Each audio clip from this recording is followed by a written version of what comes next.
Hey,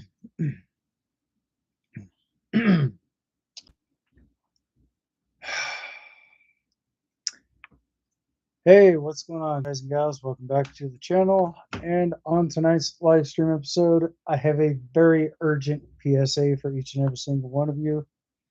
I know I have been doing this for quite some time, but this is something that has to be addressed. So if you guys are new to the channel and have not yet got a chance to get subscribed, go ahead and get subscribed for more content, and be sure to turn on all those beautiful bell notifications, so therefore you'll always be able to stay up to date, receive news updates and much more, and be notified each and every single time live stream, because I do upload videos 3 times a week. Tuesdays, Thursdays, and Saturdays from 8 o'clock p.m. to 9 o'clock p.m. Eastern Standard Time, but I can stay on as late as 10:30 p.m. Eastern Standard Time at the latest. First and foremost, ladies and gentlemen, I do have the chats open, so if you guys do have any questions, comments, or concerns, please be patient. I will try to get back to your questions as soon as I possibly can. Please be respectful to myself, my moderators, and all my viewers, because negativity on this channel will not be tolerated at any given time.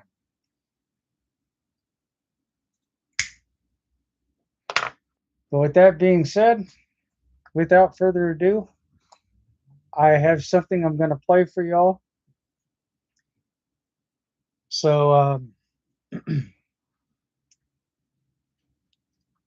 this is very urgent, ladies and gentlemen.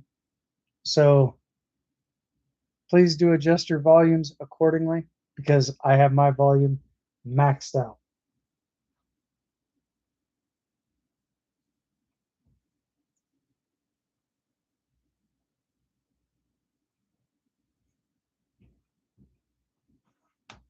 Hang on just a second.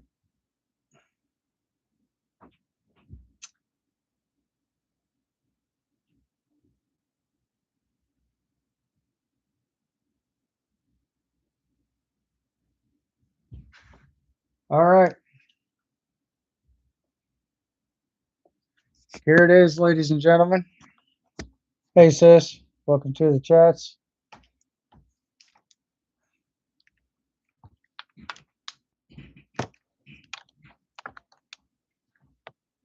Let me know if you guys can hear this in the chats, and I will go from there.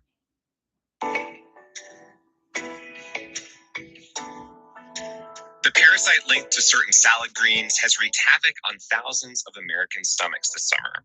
But cyclosporiasis has also impacted our collective psyche and made many shoppers wary of buying any kind of lettuce. Foot traffic is down at salad restaurants like Chopped and Sweetgreen, and it's impacting farmers like Larry Cox, who owns a produce supplier in California's Salinas Valley. They have seen a decrease in orders from restaurants and grocery stores that are usually dependable customers for them. Amira McKee is with the Wall Street Journal. She said that lettuce has a short shelf life, and when demand drops, it leads to tough decisions. So the choice he and farmers across the region are making is to destroy their crops. And so that means that Cox has decided to plow over, to chop up and grind back into the earth 300,000 pounds of harvest-ready romaine hearts each week. The vast majority of lettuce that Americans consume is grown domestically, and there's no indication from federal health officials that any parts of the outbreak can be linked to lettuce grown here. The CDC has zeroed in on shredded iceberg lettuce from Taylor Farms in central Mexico as the source for the outbreak in about 15 states. There is no evidence to that effect to suggest that Americans should be staying away from lettuce altogether. And speaking to sort of industry leaders and such, this is not unusual. Oftentimes when there's an outbreak, Americans sort of stay away from produce at large because it erodes some trust in how safe the food supply is. Fresh lettuce and prepackaged lettuce took a sales hit in July as news of the virus emerged. And salad companies like Sweetgreen have said they expect their yearly sales to stay down relative to last year. Demand typically does recover within months of a food safety scare, and some chains like Taco Bell have reported a rebound since their initial drops. But one expert told the Journal that a previous E. coli outbreak in spinach in 2006 dampened sales for years. consumers tend to have a difficult time distinguishing between different ways that a produce is grown, different places that they originate, or even different varieties of leafy greens. And so the impact of this has really been pretty indiscriminate across the leafy greens industry. In recent days, health officials in Michigan, the hardest hit state, said that new case reports were slowing down and that residents no longer needed to avoid all bagged salads.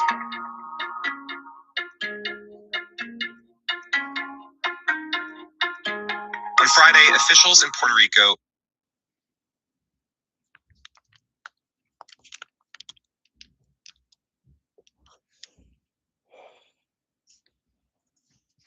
So there you have it, ladies and gentlemen. But there's always a main factor to this, and from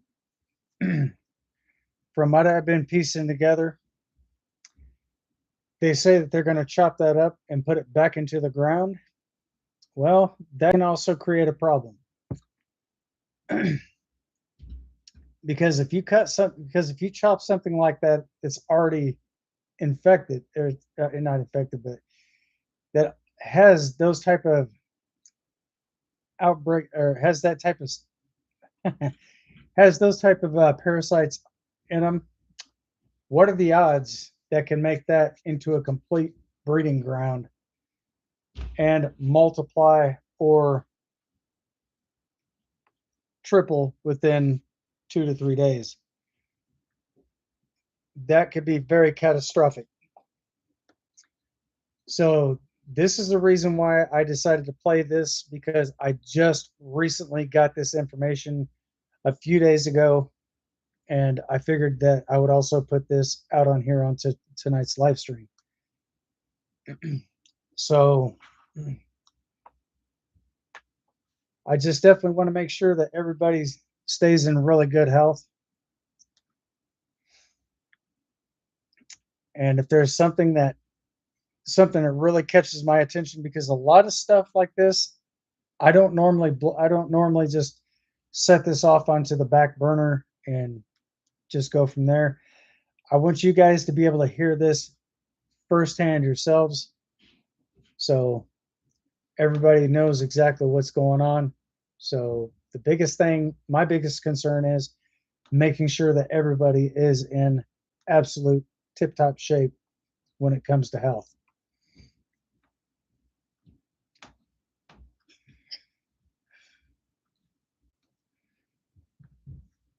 So again, I hope that everybody actually heeds this warning and takes this very seriously, because it's pretty bad when you got Taco Bell and Leafy Greens, or whatever the other place was called, is involved in this, and they say that their sales are expected to be down. So the only thing I can suggest is to contact the FDA and see if there has been any type of recalls. If you guys would like the FDA's website, I can provide that for you here on the live stream.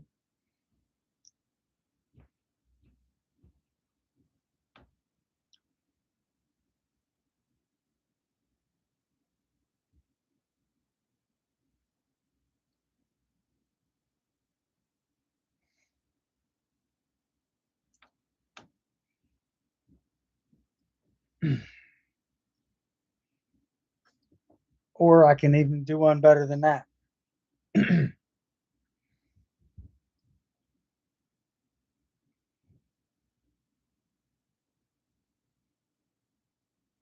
Matter of fact, I will look up the phone number and I'll display that right here on the live stream. So just bear with me for just a moment, ladies and gentlemen, while I get everything prepped and ready for you.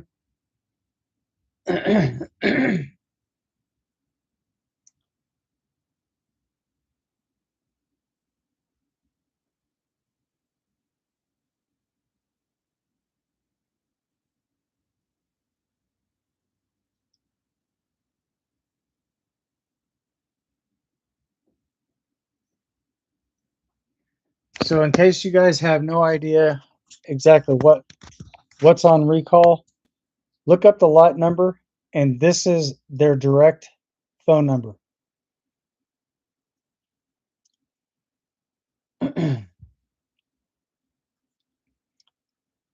Feel free to screenshot that. If you've already got a screenshot of it, let's get a hashtag 2 thumbs up in the chats. So therefore, I know that you've already got a screenshot of the number.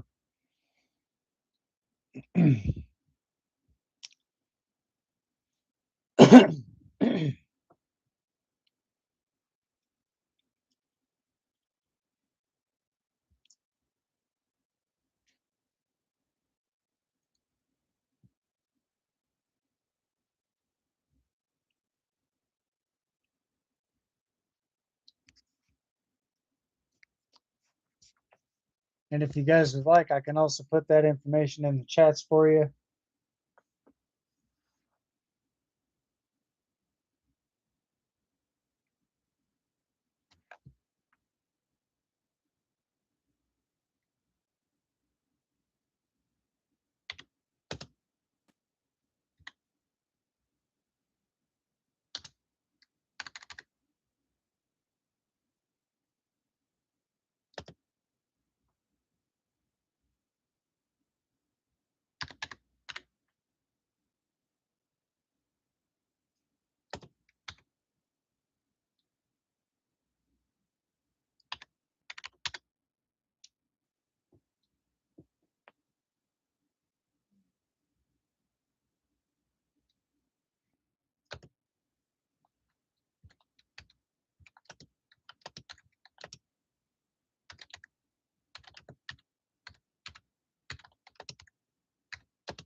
So I hope everybody's picked up on what was being said.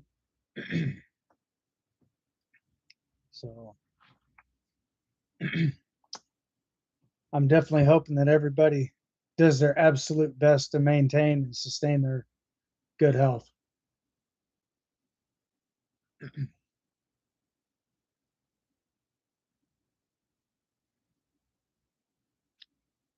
Oh, no, you did not just go there.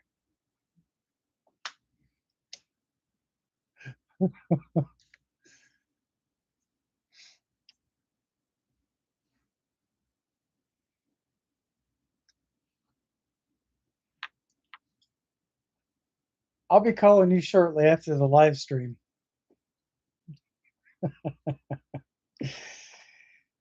So, anyway, but that would be your definition of your weekend. But we'll talk about that more on another note.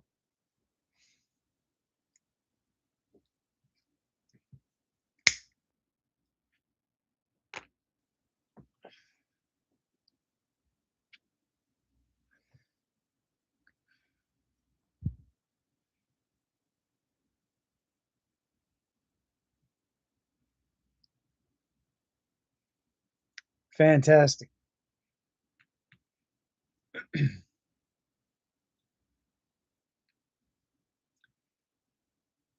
Okay.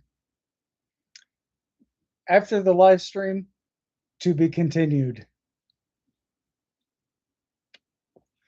I'll even post that in the chats.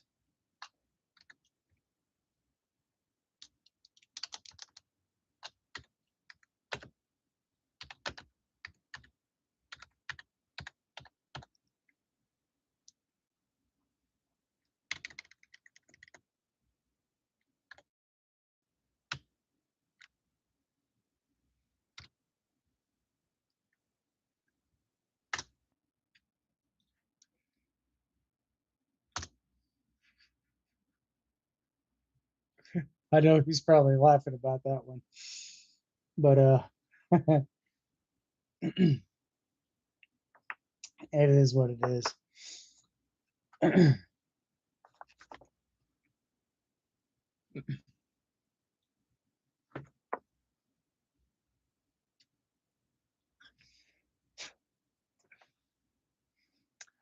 Oh, and one more thing.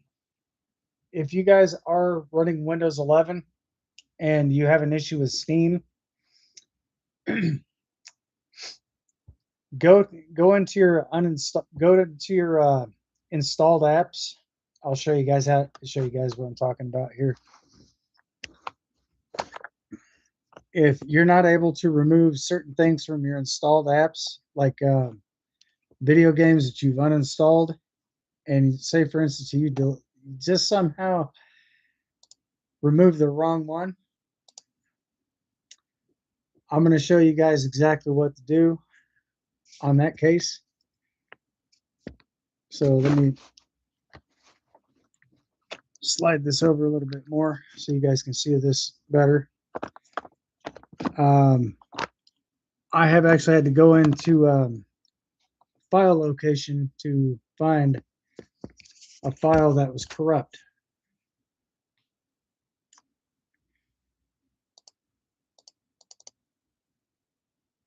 So the first thing I'm going to do is go into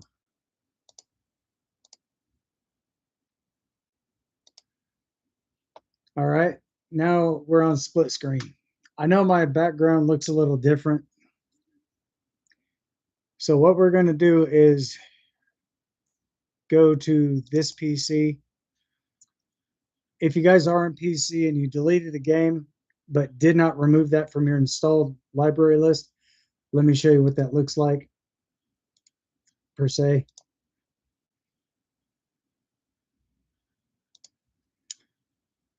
So say for instance you have a video game like, here's an example, 7 Days to Die. If you happen to see this here and you click on that and you uninstall it, but if you don't go to this right here, you uninstall it from your home page, it's going to be a little difficult to get to, but I'm going to show you guys exactly where to go and how to delete the app that you're having issues with. So we're going to go back into the recycling bin. We're going to go down to this PC. Let me shrink this down a little bit. I'll explain it as I go along with it.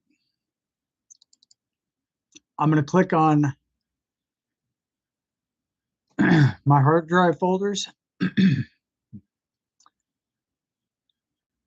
Wait a minute. I'm in the wrong area.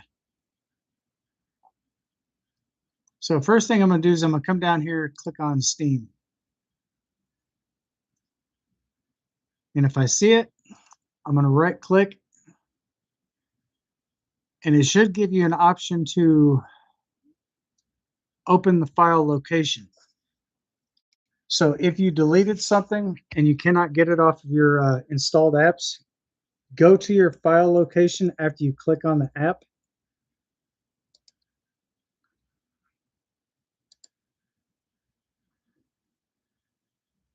And then you'll see it right here. Right click and remove.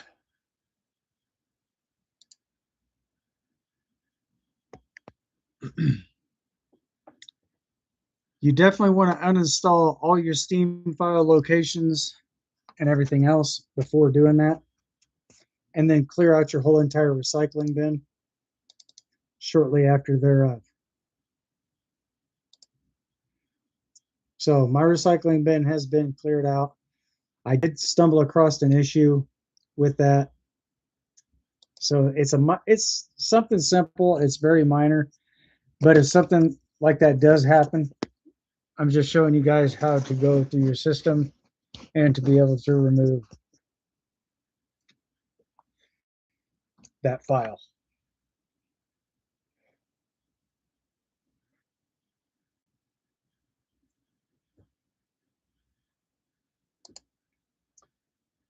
So it's very simple to do. You definitely want to remove all your program files from Steam, like your game folders and stuff like that. There are some new games that are coming out. This is the first version right here of Gold Mining Simulator. The second one is a demo. It is set to be released sometime in November. I think it's November 6th of this year.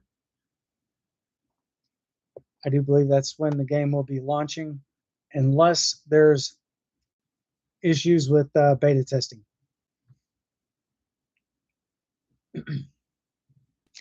Which could very well prolong the game, and they could basically go from the actual date that's projected to be set for, and it will say to be announced, because a lot of these devs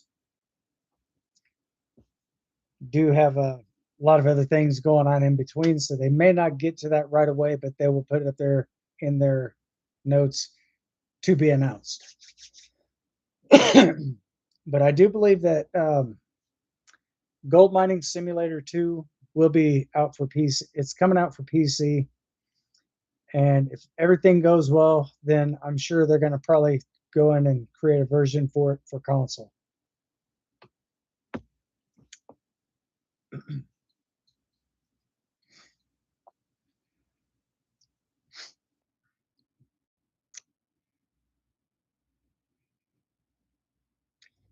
So again, if you do stumble across that type of issue there,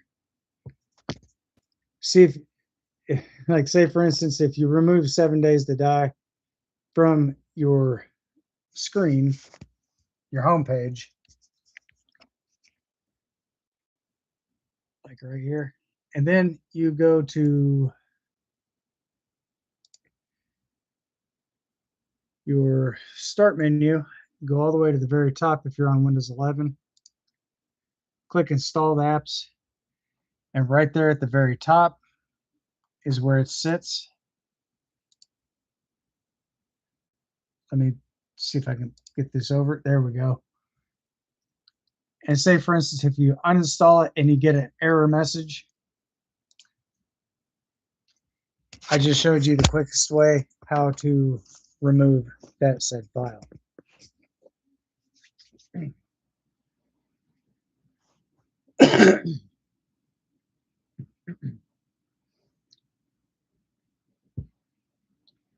So I literally had to go through my whole entire computer just to find one file that was corrupt, and I removed it, reinstalled it, had no problems with it,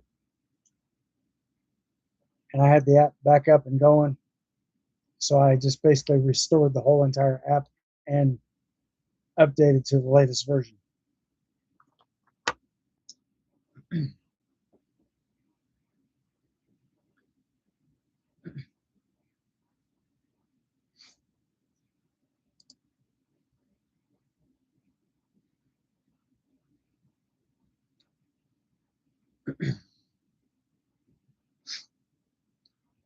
So hopefully that right there, if you do have a computer and you're having a hard time finding the file location, I'll show you guys how to do this again. Ooh, sorry for the infinity mode here. So what you're going to do is you're going to come up here to your recycling bin, double left click,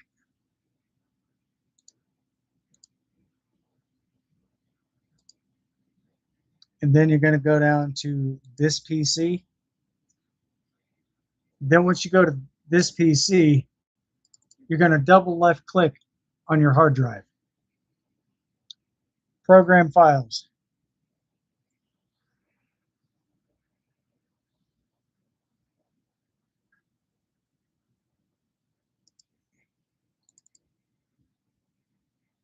You're going to look for that file. It should be right there. That would be Steam. If you're having major issues with Steam, just go ahead and left click, highlight, right click, and then just come over here and delete, which I'm not going to do that right now because I already got the app back up and running. But if you're looking for 7 days to die, that's basically where you want to. It's basically where you want to go. Is just remove Steam completely from your computer through all your files. Your what was that file again? File programs 86. It's a 64-bit system.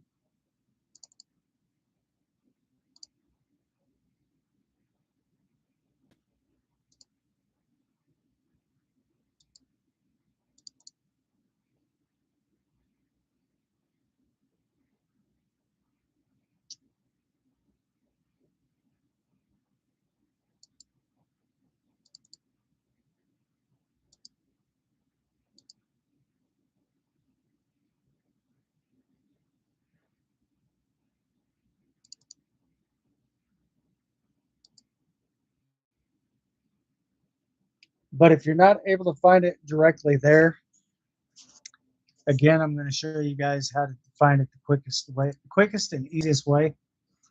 So come down here to your start menu. This is what's going to pop up. Scroll down until you see Steam here. Left click on that. Come over to the Steam icon, right click, and then go to Open File Location. And there it is right there. That would be in your window. That would be in your solid state hard drive, Windows C. Because a lot of your programs, when you do open it up, a lot of your personal installed information, but your personalized installed apps will more than likely appear right there. But if you can't find them there, here's something else you can do. Come down here to your Windows icon, right click on your mouse, and go all the way to the very top. You'll see where it says installed apps.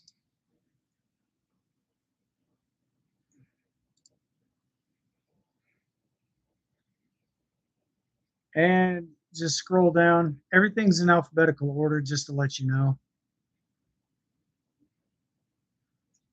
And here's the Steam folder here. If you click on this and you click uninstall and you get that error message, then go into your, then locate the file that you're having the issue with and uninstall it from file locations. Once you do that, then go to your documents folder and delete your Steam initial setup. Hang on a second. I'll pull it up and show you guys what I'm talking about here. More than likely, this will be in your either your documents folder or your downloads folder. We're going to check downloads. Here, it's right here. Right here in downloads.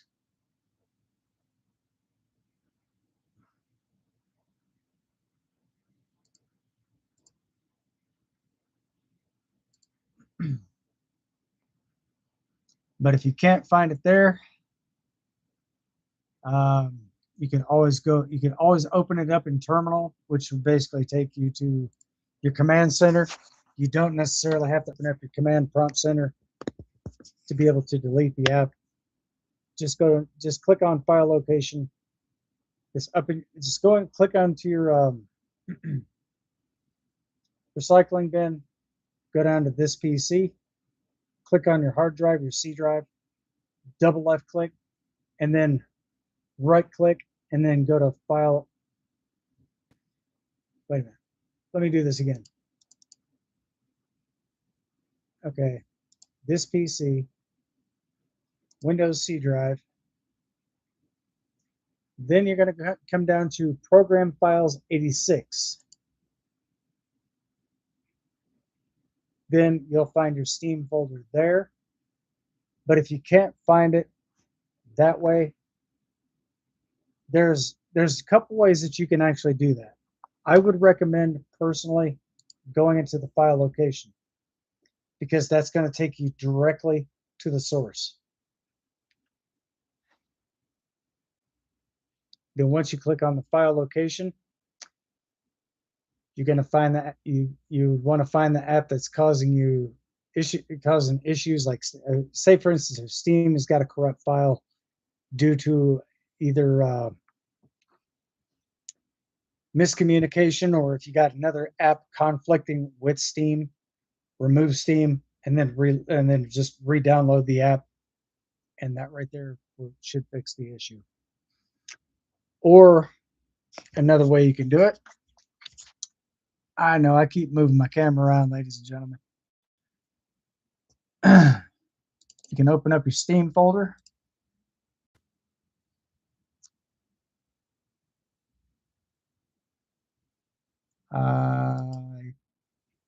Click on your settings icon, which is right here. Scroll down to properties. Then what you're going to do is you're going to want to look for where it says installed files. Click there. If you're having a game issue or something, then you want to check, you want to validate, you want to verify the integrity of game files. Click there. This will probably pass, but if it doesn't, then run that same, let it run its course the first time. If it says one file failed, wait a few seconds and then go back in and run that same program again. All 566 files successfully validated. Is what you're going to look for right here. Successfully validated. That means there's no issues there. And right there, that's stored in your Windows C drive. So the game that I'm just kind of giving you a little bit of an idea of Gold Mining Simulator. This is the very first version. Now, if you want to go to, if you want to be advanced at it, click on Browse.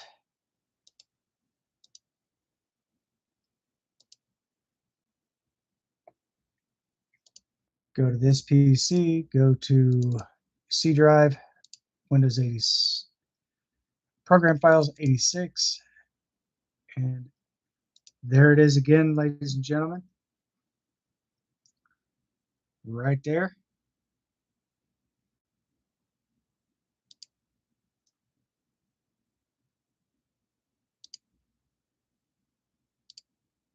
So if you guys have any questions, comments, or concerns about anything that I'm doing on my live stream, by all means, feel free to ask, because at the end of the day, closed mouths don't get fed.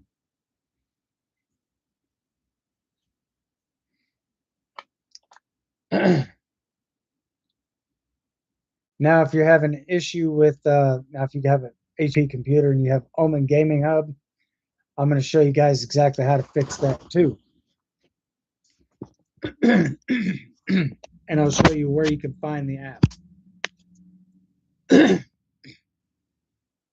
So again, I'm going to shrink this down. Right click on my start menu, which is the Windows icon. Go to installed apps.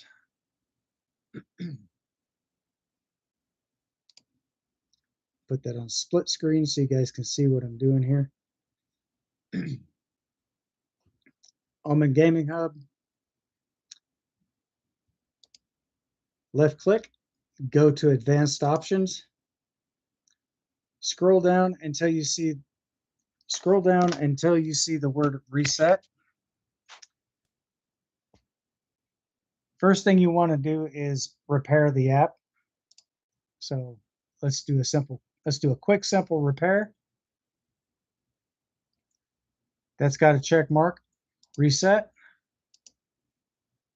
This will probably have a check mark at the end of it, but if it doesn't, then it's probably already updated. Now, if you decide to uninstall the app, you're going to want to come down here to the Microsoft Store right here. Left click twice and come up here to come up to the top of the page in your search bar and type in Omen game. You don't actually have to type in the whole thing. Just type in Omen. Click on that. And there you go, ladies and gentlemen. It's already there. It's rated E for everyone. So there's no specific ratings of age variation. It does, in fact, have a 4.9 star rating, which is very good. 42,000 ratings. Utilities and tools. You don't necessarily have to go there, but there's where you can find it right there in your Microsoft Store. So once you, and by the way, once you repair and reset it, it will disappear from your taskbar. So there is a way to bring that back. I'm going to show you the quickest way how to do that. So we're going to look for it right here, Omen Gaming Hub. And when this app opens, come down to the start menu, or that's start menu, but your taskbar, and then right click, and then click where it says pin to taskbar. And by the way, you can move that around anywhere in any set location.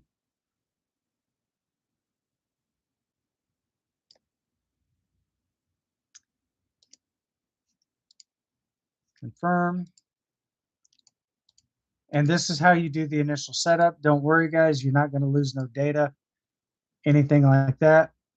If your computer is set for overclocking, you're good. Now to check for overclocking, we're going to go to performance controls. Overclocking is right here.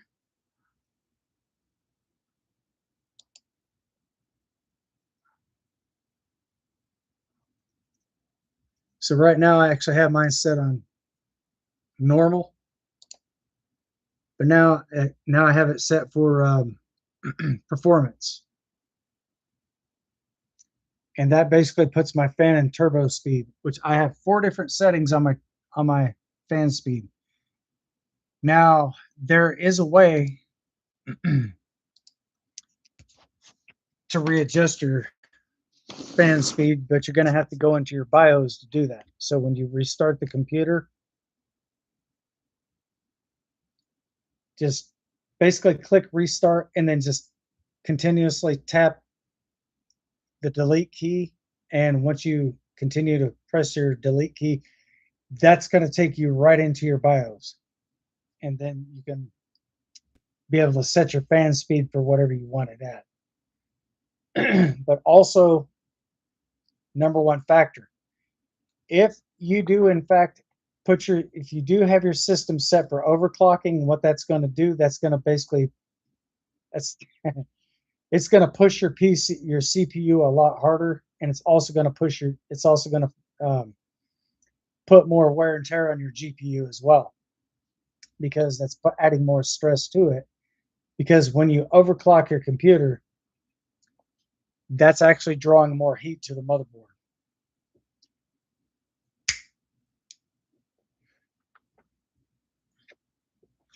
So it doesn't matter if you have a liquid cooling system like I've got, or if you got an air cooling system, it's still going to bring more heat, and it's going to lessen the lifespan of your computer. So for those of you who don't know, now you do.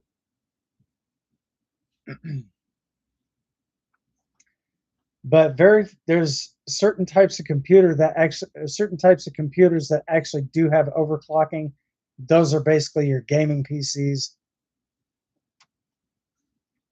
such as Omen or Alienware, stuff like that.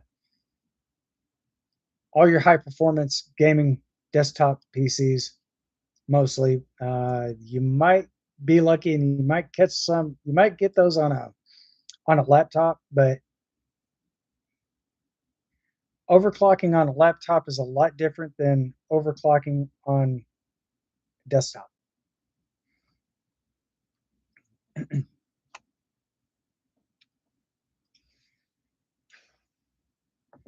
Because right where your CPU sits, you got it. You got that pressed in, and then you got thermal paste around the top of it, and then you got your liquid cooling system that sits right over the top of that.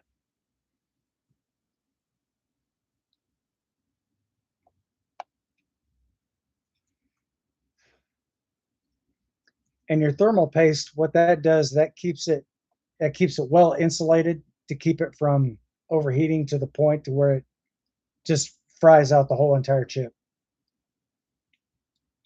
Because that your CPU and your GPU is connected directly into your computer, but your CPU is connected directly into the motherboard. So that actually keeps, and the thermal paste in between keeps that from overheating your computer. So if you don't have overclocking on your PC, I wouldn't suggest pushing your fans any harder than what you're actually doing, because if you're pushing your CPU and your GPU harder by activating your overclocking, that's going to put a lot more stress on your computer, and it's going to shorten the lifespan of that PC. So always keep that in mind, ladies and gentlemen. If you have no idea exactly what I'm talking about,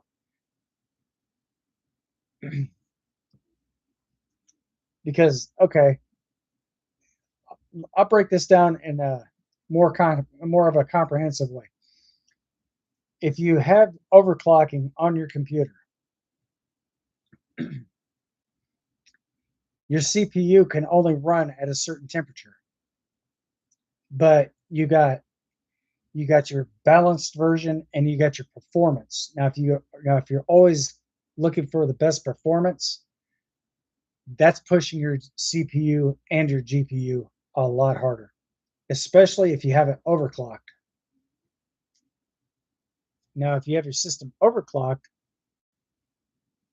that's going to push your CPU twice as hard, and that's going to draw in more heat.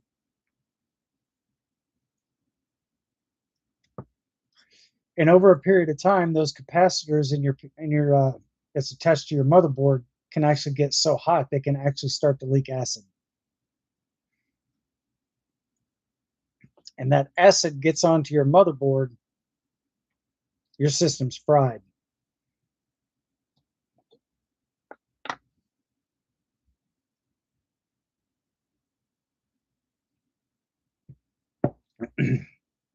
Now, if you take it to a third-party repair shop, there's no guarantee that they're going to have your system back up and running unless they have a spare donor board.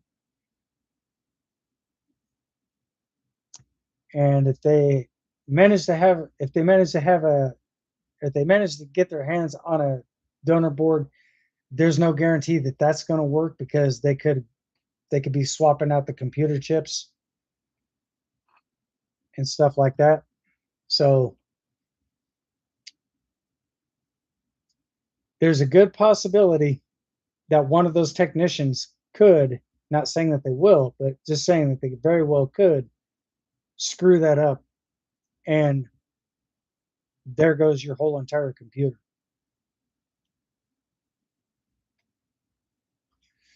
All it would take is for them to apply a little bit too much heat to that board to where you see a little bit of smoke coming up off of it. That's not good, because your motherboards are basically made of pewter.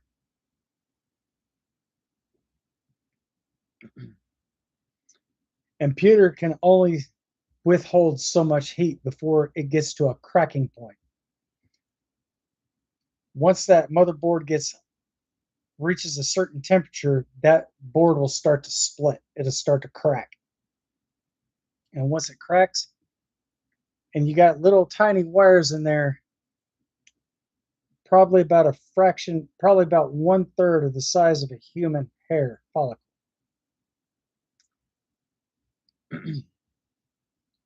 Once one of those break in between capacitors, that motherboard's done. They could swap it out, but they're going to have to flash the BIOS after they do all that. But there's no guarantee that you're going to be able to have game saves and stuff like that unless all that is fully intact. Other than that, you might come across some other problems later on down the road.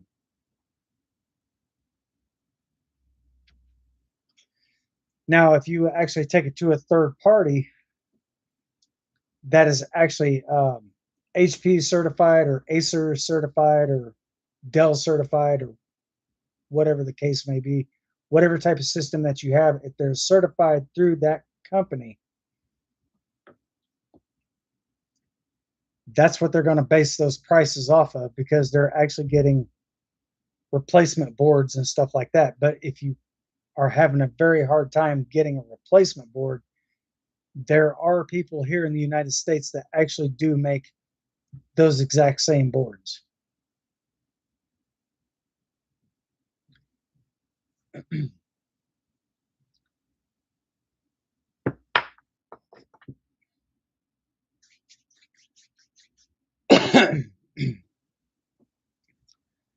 So I do happen to know quite a bit about computers.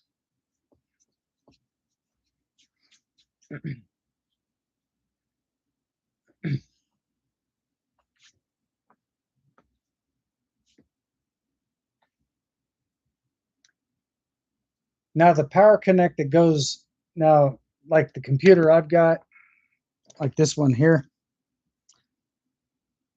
can't really see the inside of it because the glass is all smudged up. But on the inside of that, where the power connects hooked directly up into the motherboard, there's a 21 pin power connect. Sometimes they can have 24. Sometimes it may vary depending on the computer.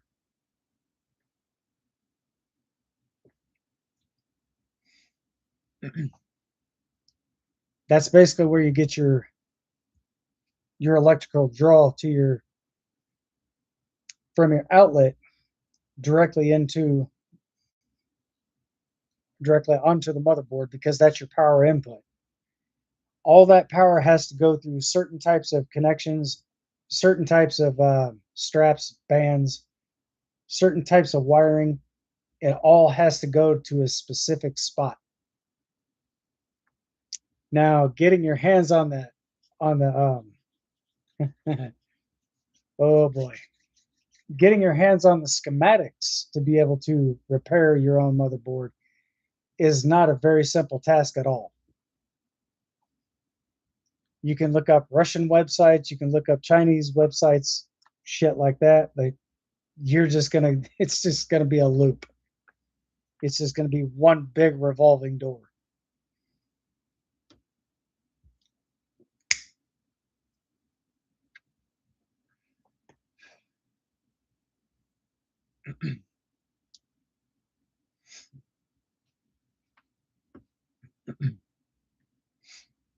I was almost to the point of having to factory reset my computer, but I just thought of something at the very last moment, so I basically had to stop my hard reset. I canceled that out. Went into certain files. I found the file that was infected, or not infected, but corrupted, and I was able to fix that file, and I was able to reinstall it.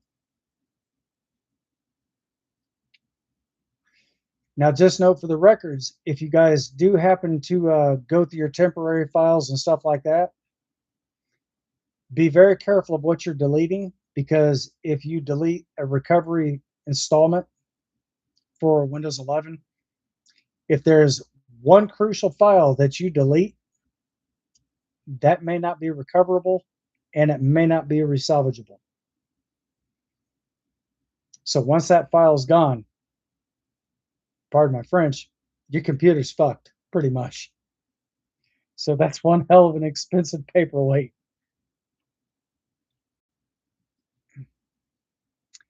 Oh, I know you're still here, sis. So always make sure that you know exactly what type of files you're deleting, per se, if you have no idea what you're getting yourself into.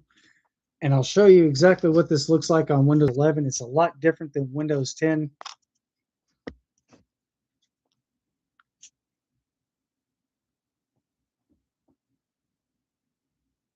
I will definitely show you what I'm talking about here. So I'm going to open up my settings menu. I'm going to go over to System, go down to Storage. All right, ladies and gentlemen. My system is actually loading up all the files. This may take a minute. And it usually does when you're dealing with installed apps, or other system files and your temporary files. This is what we're targeting right here. So we're going to wait for this to get done downloading. We're going to click on temporary files. Okay.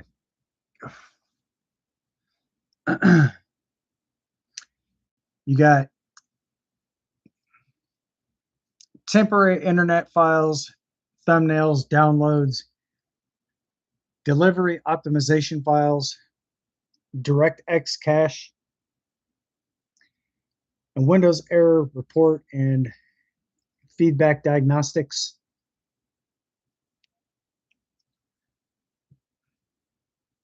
But sometimes you'll even come across something. Well, Windows or DirectX, that's basically one of the most common files on here. DirectX cache files. This is a very common file that you'll find.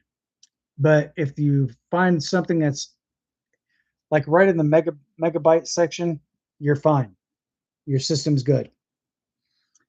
Now, if it starts getting up into the gigabytes, like 12, 13 gigs, that could be a potential problem.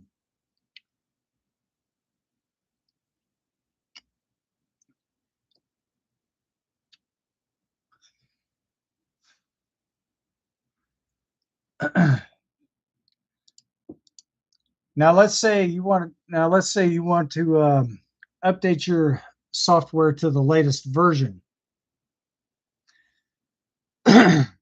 and you don't feel like factory resetting your computer.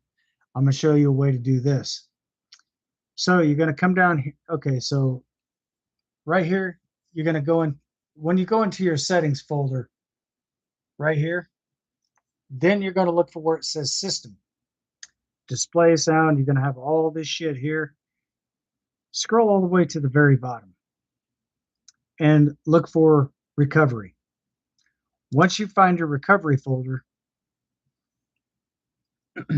this is where it gets interesting, but it's very simple.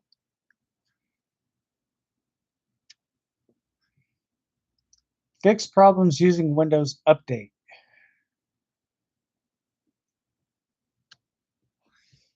So let's say you have something out of date and you want to repair that system file, but you don't feel like going all the way through your whole entire system to do that. Well, Microsoft has created a shortcut for Windows 11, and it's right here. Where you see where it says Reinstall Now, go ahead and click that little icon. You'll have a blue box that'll pop up. You can go to where it says automatically restart my PC in 15 minutes after installation. This you don't have to worry about. Just come down here and click OK. Once you click OK, you're good to go. And in between, when your computer starts back up, you're probably going to have a few other updates in between before you go directly to your home screen. So your computer may restart a few times in between those updates. That's normal. It'll tell you to keep your computer plugged in and keep your computer turned on. Just leave your PC on, let it do its thing. Once all that's completed, it'll take you right back to your home screen. Very seldomly, you might have a BIOS update. You do not want to interrupt the BIOS update, because if you do, you may end up getting a BitLocker recovery screen.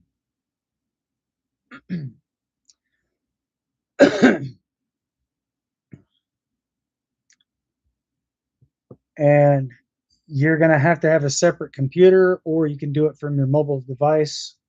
Just go into your Microsoft account. But before you do that, right where it says F1 to F10, right down below that is your system's ID number. And off to the very right of that, you're going to see a 48-digit PIN. That 48-digit PIN is your BitLocker recovery key.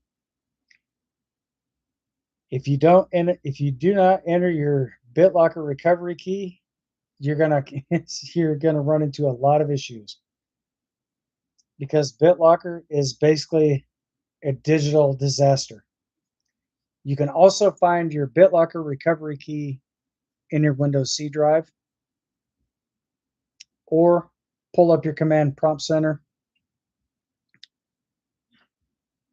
type in Notepad, open that file, and then you should be able to find BitLocker. Once you find BitLocker, you should have a recovery key already stored in your system.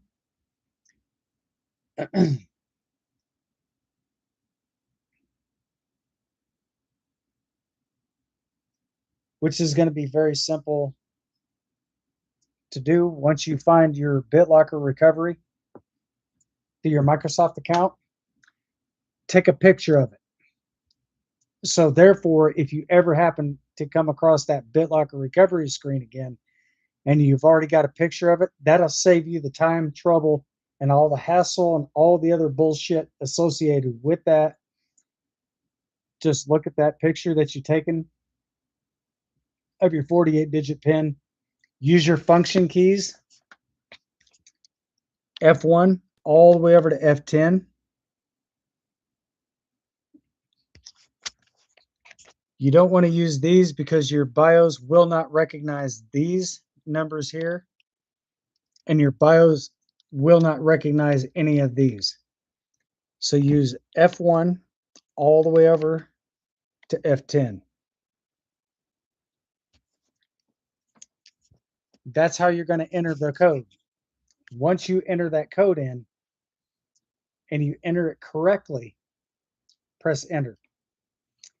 Then it's going to pop up a little security password. It's going to have two segments on it. The top part of it is the password that you use to sign in to go to your home screen. That's the one you're going to use. Once you type it at the box at the very top, you're going to press your tab key. It's going to take you down to the lower segment. You're going to re-enter that same code or the same password. When you enter that same password, to confirm it, press enter. Once you do that, you'll be right back on Windows 10 or Windows 11. Actually, Windows 11 actually has the BitLocker recovery screen. But BitLocker is also used on Windows 10. But you can also disable BitLocker on Windows 11. But when your computer does a BIOS update, it's going to re-enable your BitLocker chip, which is basically your system's encryption system designed to keep unwanted intruders out of your computer. So if BitLocker is turned back on by default after your BIOS is updated, you can always go back in and turn off. You can go back in and disable BitLocker once again.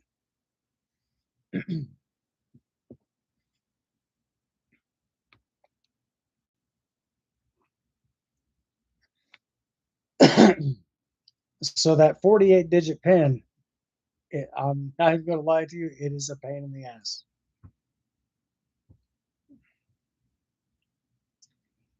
And how do I know about the BitLocker recovery screen? I'm about to show you here in just a moment.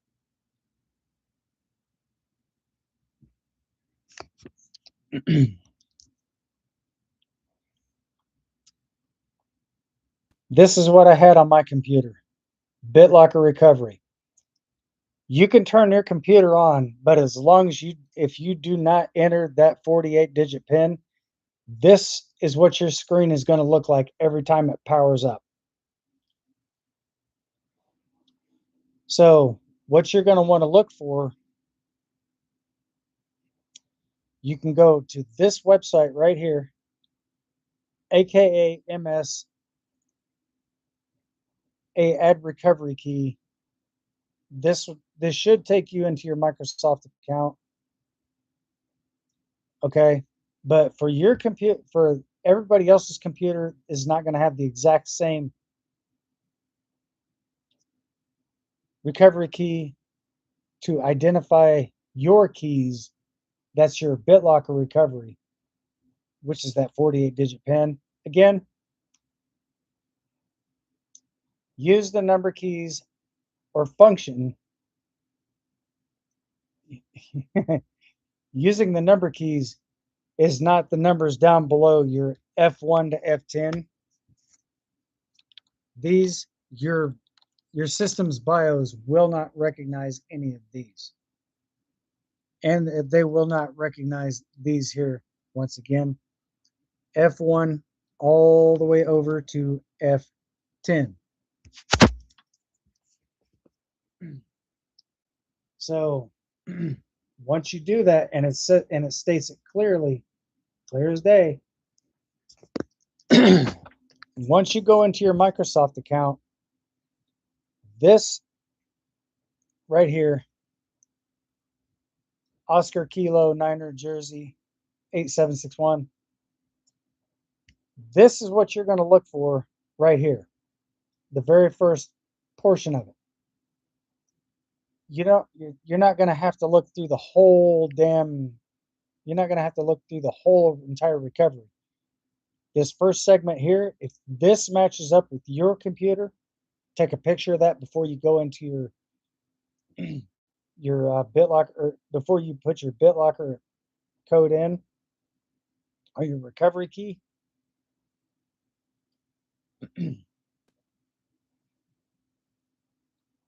If you do exactly what I'm suggesting,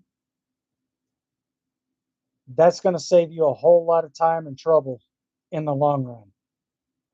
So therefore, you're not going to have to go back through all that other bullshit just to get your recovery key. If you got a pen or paper, write it down. Or if you have a phone that's got a camera, well, all phones have cameras in them now, but take a picture of it, and that right there will reduce all of having to type all. It'll reduce that tremendously, because it's going to save you the time of having to go into your Microsoft account, sign in, and look through all that. If you got a picture of it, pull up a picture and type in as you see it. First row, second row, third row. There's 48 digits. You don't have to worry about the hyphens, because your phone will, or not your phone, your computer will type in the hyphens automatically when you're typing in the numbers. So once you do that, just press enter. If it says not a this device does not recognize the number, that means you typed it in incorrectly. Because when BitLocker takes over your computer, it's going to lock up your hard drive. That's why it's basically called the system encryption, because your computer is encrypted. And your BitLocker recovery key, once again, ladies and gentlemen, is going to look like this. I know what you're probably thinking. Holy shit, that's a lot of numbers. That is a BitLocker recovery key. It's always best to take a picture of it. So if you ever come across that BitLocker recovery screen, once again, because of a corrupt BIOS update, pull up that photo, type those numbers in, press enter, make sure that you're doing it correctly.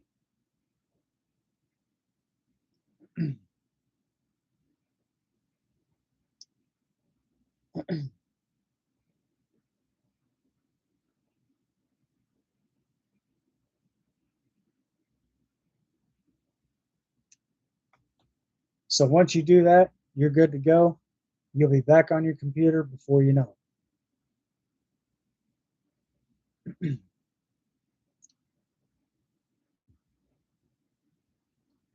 So if you guys have any questions, comments, any type of concerns when it comes to PC related stuff, feel free to let me know in the comments, or feel free to drop a comment right over here in the chats, and I will reply back to your question as soon as I see it pop into the chats, ladies and gentlemen.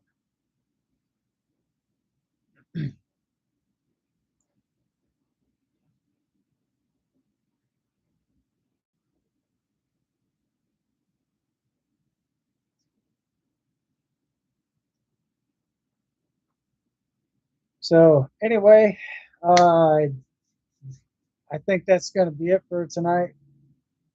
I'm definitely going to give you guys a call here shortly. Just be patient because I got some other stuff to do shortly in between. It's not going to take very long at all. But again, I will try to be back again this coming Thursday, same time, same place. And obviously, my studio is not going anywhere. So again, I definitely do want to thank you guys again for being a part of the channel. And I definitely do want to thank my moderators in the chats. Oh, and special shout out to two specific people. I'm not going to say the names, but big shout out to both of you, by the way. If you know, you know. So anyway, ladies and gentlemen, this is going to be it for tonight.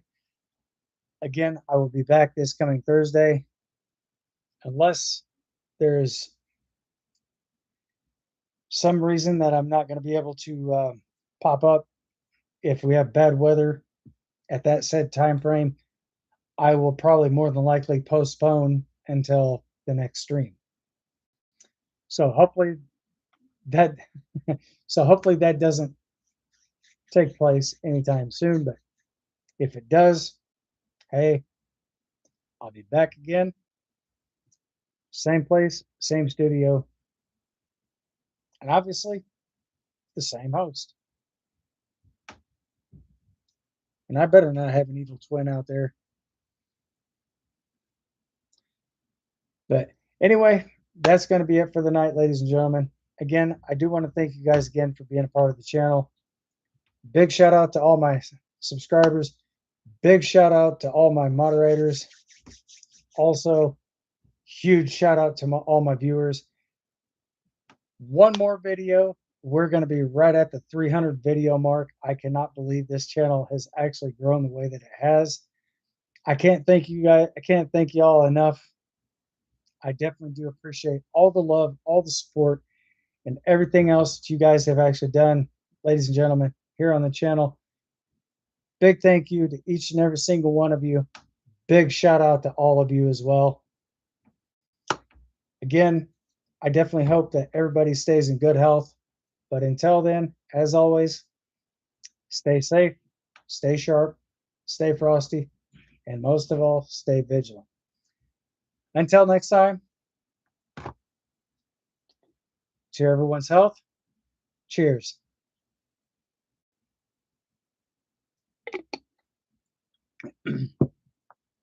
Thanks for watching. I love you guys. I'll see you all on the next one. Peace.